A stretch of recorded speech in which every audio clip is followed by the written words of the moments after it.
Pozdrav svima studentima, nastavljamo dalje, idemo opet nehomogena linearna diferencijalna načina sa konstanti i koeficijentima, opet Lagrangeov metod varijacije konstanti, da vidimo kako ćemo sada da se snađemo sa ovom funkcijom.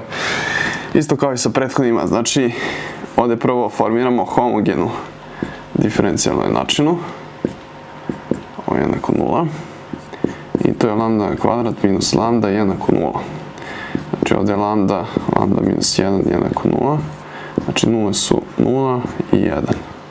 E sad, ovdje je e na 0 puta x, to je 1, znači c1, to je c1 puta e na 0, što je 1, plus c2 puta e na 1 puta x, to je e na x. Znači ovo ovdje je opšte rešenje homogene diferencijalne jednačine. Pustimo da se konstante kreću, odnosno da postanu funkcije.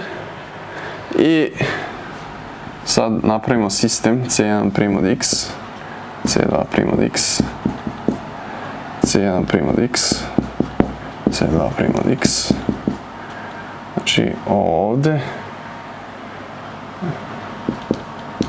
to je jednako 0 i ova ovdje funkcija 1 na 2x puta kosinus od e na x.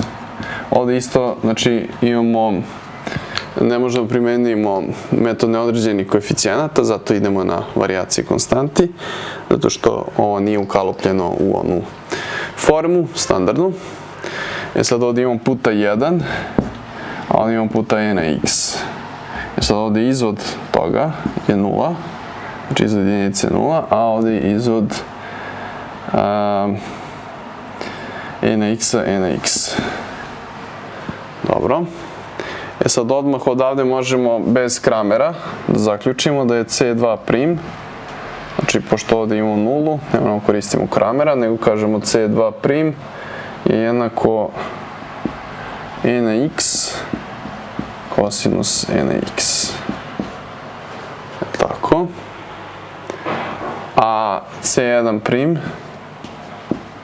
je jednako minus e na x, e na 2x kosinus e na x. Ok, to su nam c1', c2'. E sada, integracijom dobijenih funkcija dobijamo da je c1 od x jednako a1 minus kosinus e na x minus e na x kosinus e na x, a c2 od x je a2 plus sinus e na x.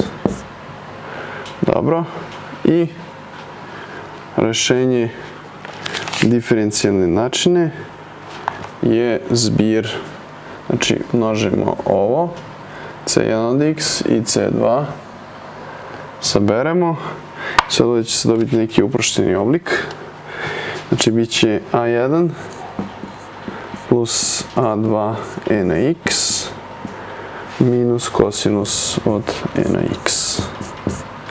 I to je to, znači kad ubacimo ovu diferencijalnu jednačinu dobijemo ovako neko rešenje.